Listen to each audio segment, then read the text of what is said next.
Thank you for joining us, Caty. You want to tell us a little bit about yourself? Yeah, I'm 23 years old.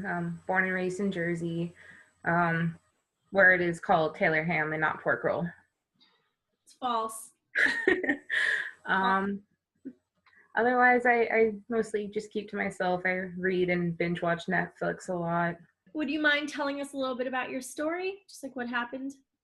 Yeah, with my story, it's multiple things happening. I was 11 the first time I was inappropriately touched by a neighbor. And then when I was 17, two boys attempted to rape me in the back of their SUV. And I knew them. One of them was my boyfriend at the time, and the other was his friend. Luckily, they were not successful. Then I was 18, and a guy slipped a date rape drug in my drink and raped me later in the evening.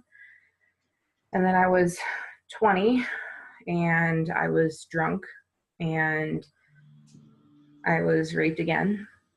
And yeah, you don't really ever think it's going to happen to you, and you don't really think it happens to anyone you know. And then it happens, and then sometimes it happens again. And, I studied criminal justice. I knew about what's called re-victimization, where once you're a victim of a crime, you're more likely to become a victim again. And I always thought it was like, no, once it happens once, you're more careful, but it's not always the case. Was it people that you knew in all instances? Yeah, I knew every single one of them, and I knew them for years. They grew up in the, community around me, or they were part of the friend group. And they just saw an easy opportunity and they took it. Do you think that there's a such thing as like a victim mentality, and people kind of prey on people that have a victim mentality? I feel like people can notice certain traits in people. I wouldn't say it's a victim mentality. I would say it's more of a, well, we know a lot has happened to her and nothing's really ever happened to anything or anyone that's done bad to her. So I think I can get away with it too. That makes sense. Did you report any and or all? I reported when I was 11. They didn't really do anything about it. There wasn't really any evidence, and they didn't really think I was a credible, witness. And then when I was 17, I did report, and unfortunately, the parent I was living with at the time flat out said, well, it's your fault, you were asking for it, and impeded the police's investigation. And by the time, they finally got in contact with me, it'd been so long that I didn't have the heart to just go through the whole court process. And then, of course, now statute of limitations is up, so there's really nothing to do about it now. Would you, if you could, go back and go through that court process? Honestly, I don't know. There wasn't much evidence, and it was attempted rape, not actual rape. I try not to think about what I would have done, because at the end of the day, I did the best I could with the situation I was given. And I saw one of the boys, I want to say maybe almost 2 years ago, and he was with another girl. And I'm pretty sure, like, the way they interacted, it looked like they were together. And like, in the back of my mind, I always kind of think, what if I wasn't the only girl? What if he does it to her, or he did it to someone else. And I'll always feel slightly guilty that I didn't do more to protect others from him. But I also recognize that I did the best I could with what I could do. We were talking to somebody the other day, and they said their only regret was that they didn't do more, like couldn't do more. Remember? To stop it from happening to others. To stop it from happening to someone else. Yeah, definitely common. And then you run up against the situation where you ran up against, it's like, what more could I do, right? At that point, like no one believed me. And at that point, you're just like, all right, you have a choice, right? I'm either going to go on forward to my road of recovery, or I'm going to let this like ruin the rest of my life and be stuck here in this moment, you know? And you see that with a lot of bigger like murder cases and stuff where people like, they just can't move forward until the courts deem this person guilty. And you know, we don't get that luxury of going to that trial. I think as a woman growing up in this day and age, you kind of understand that you probably won't ever see any justice, and you kind of just deal. And the community of, you know, survivors is a lot bigger than anyone thinks. I can't even name a single girl that I know that hasn't been assaulted or raped. And that's horrifying. So a lot of people just don't know what the lines of sexual assault are, and if they consider. And I think women are so used to,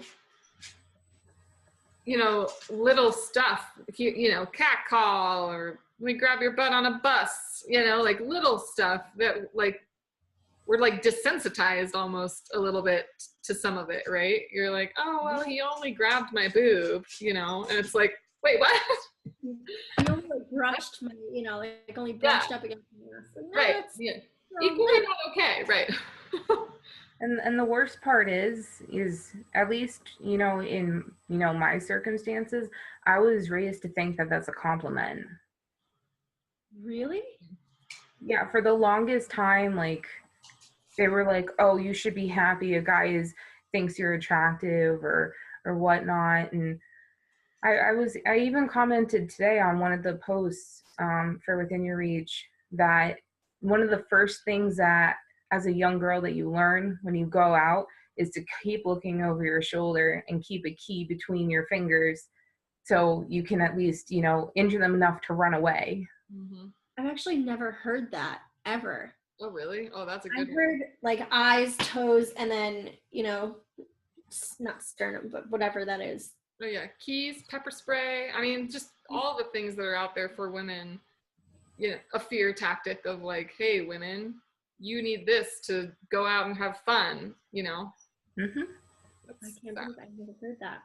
On to the positive note, you seem, you know, you're talking about it. You're here. You're doing the interview. You know, the biggest message that we can send to all women affected by this is, does this have to ruin your life forever? And does speaking about it help? You know, lighten the load.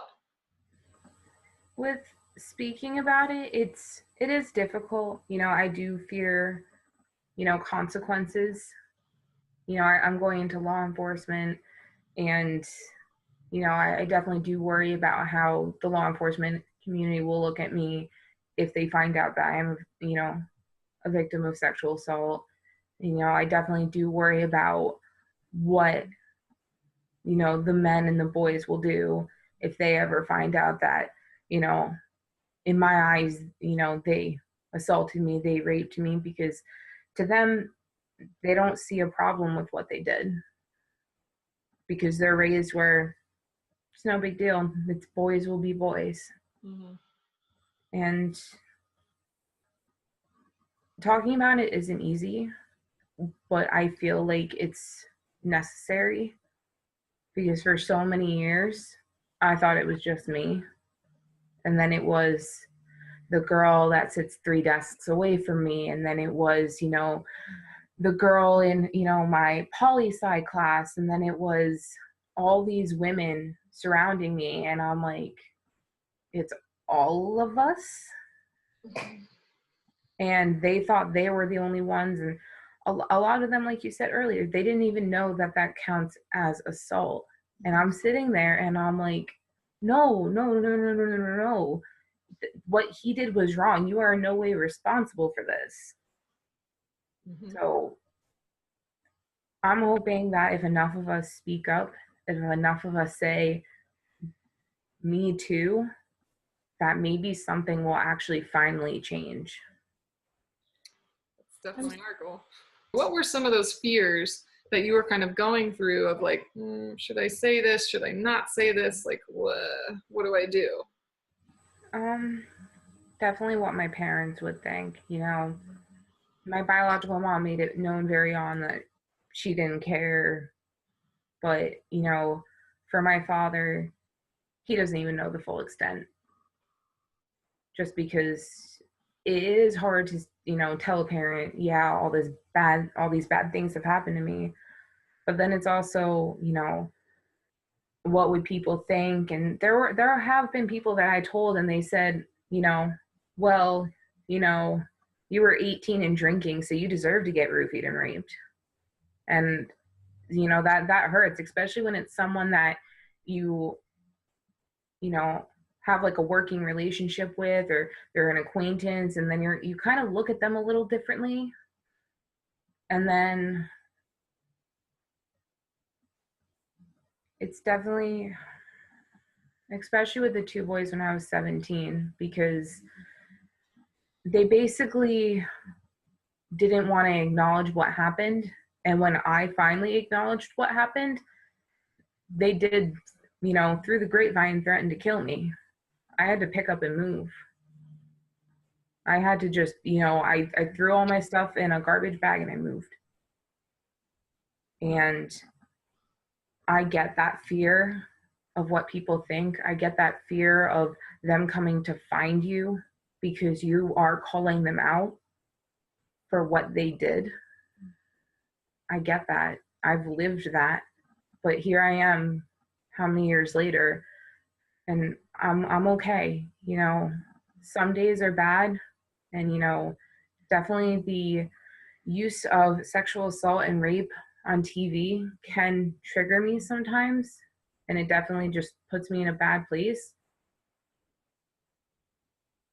But it's better to just say this happened, because it is happening, and it's not just me, and it's not just you, and it's not just Marissa, and it's not just, you know, your one friend. It's so many of us. And if we don't talk about it, then it's like it's not happening. And if it's not happening, no one can do anything about it. I think that talking about it, once you start talking about it, did you notice that it, you know, you felt a little bit better about it, or a weight was lifted, or more people spoke to you about it? Yeah, definitely. You know, there were a lot of, you know, girls that I kind of knew that were like a friend of a friend, that, you know, they would, you know, hey, be like, hey, can I call you? And I'd be like, okay. And, you know, they'd be like, so this happened, and I'm not quite sure what to think about it. And I'd be like, okay, well, first of all, that was completely wrong on them. One. Two, you have some options, you know, of how you'd like to proceed. Three, get some help. Mm-hmm. Because, you know, you shouldn't go through this alone. You know, there's plenty of hotlines out there that you can call and at least talk to someone completely impartial if you don't want to talk to me about it too much. But, you know, even one of my friends called me while I was at work, and she was like, yeah, I went out and I blacked out, and I kind of remember like certain things. And I'm like, okay, well, one, stop hanging out with them, because they should go to jail. Two, if you'd like me to take you to the police station, I can do that. It's Once you start talking about it, you kind of get known for it. And at first I kind of didn't like it, because then it was like people kind of looked at me a little sideways. But now it's kind of like rewarding in a way, because first of all, I know they're not going to, seek out advice from someone who has no business giving advice. Or, they're not going to try to rationalize it to themselves saying, I deserve that. Because it's one thing to work through things in your own head, but it's another for someone to say, no, you're not crazy. You are completely right. Yes. It's once you hear it from someone else, then it becomes real and you can do something about it. What is some advice that, if someone's calling you or standing in front of you, right, and saying, hey, this has happened, I'm stuck, I don't feel comfortable coming out, I don't feel comfortable talking about it, what's some advice that you could give that man or woman to help them understand the healing process of that journey? I mean, the first thing I'd want to, tell them is that everybody copes and heals differently. The way I went about my healing may not match theirs, and that's okay. For one of my attacks, I cried for 3 days. For the rest, I just kept going. I just, woke up in the morning, got dressed and went about my life. And I know that's not realistic for everyone. And that's okay. It's okay to, cry about it. It's okay to be angry about it.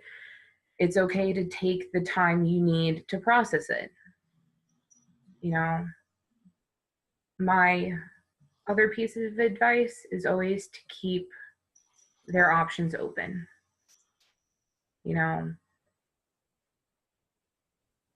Some people may want to press charges, some people may not. And, I would never try to bully someone into pressing charges, but I'd also never condemn someone for,